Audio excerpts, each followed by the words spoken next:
Yeah, bigotry and bullying combined. Let me give you some background to this. This was in Valdosta, Georgia. This is a hate crime being committed against an LGBTQ student over a $5 dare. That's what this was about. The video was shared on Twitter under the username Jose, who claimed to be a former student at Lowndes County High School, and shows a student Jose identifies as Andrew running up to another student sitting at a lunch table with a pride flag wrapped around them. The sheriff of Lowndes County, Ashley Polk, confirmed that the suspect has been charged with disorderly conduct, simple battery, and disruption of a public facility. The state's Department of Juvenile Justice is now overseeing the case. Now, this is a kid. These are all children. So let me make sure I put that in its proper context. So when I highlight stories like this, I want you to remember that I'm really talking about the parents. You see, the kid who decided to act in this way against a fellow classmate learned this behavior from somewhere, all right?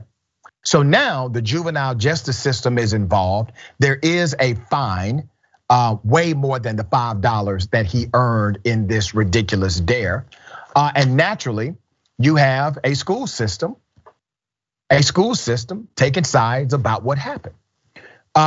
This is not the first time. If you've heard of Lowndes County before, it's because they were actually in national news for something else.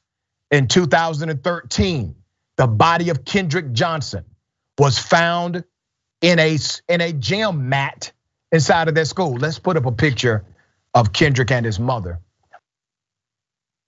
I actually had a conversation with Kendrick's mom not too long ago.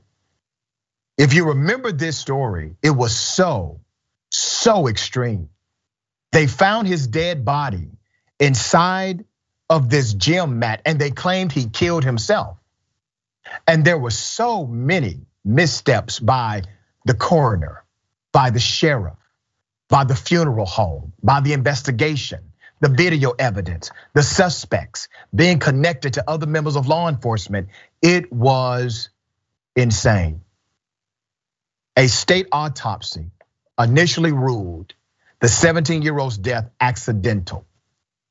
And a federal review of the case ended in 2016 when the Department of Justice announced that it had not found sufficient evidence to support federal criminal charges.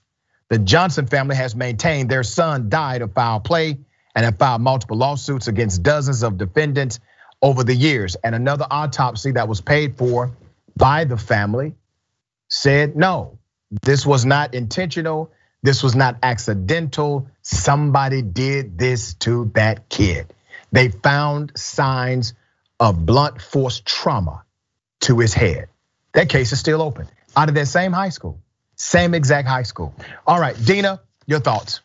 Well, I'm glad the sheriff did file charges here, and she also reopened the case to investigate Kendrick Johnson. Yeah. So this is good because there is a problem here, and the criminal justice system needs to at least address it criminally. But obviously the school needs to do something. Like I've said before, you've got a captive audience in students. Once they graduate, that's it. And schools, starting with elementary school, can do a lot more to kind of combat what you're saying, how they're raised most likely in their homes, and honestly, what they're seeing their parents do to school board members, right? So we can do a lot more while they're still in school because the boy who did it got criminally charged, but the girl who sat there laughing didn't, because that's not a crime. Right. But morally, that's wrong, and we need to address all of the kids who help encourage that. Yeah, and I'm reminded that during the Kendrick Johnson case, there was extreme racial tension inside of that school. Bigotry, racism, all of that seems to be permeating still to this day, even after a tragedy like that inside of a school system.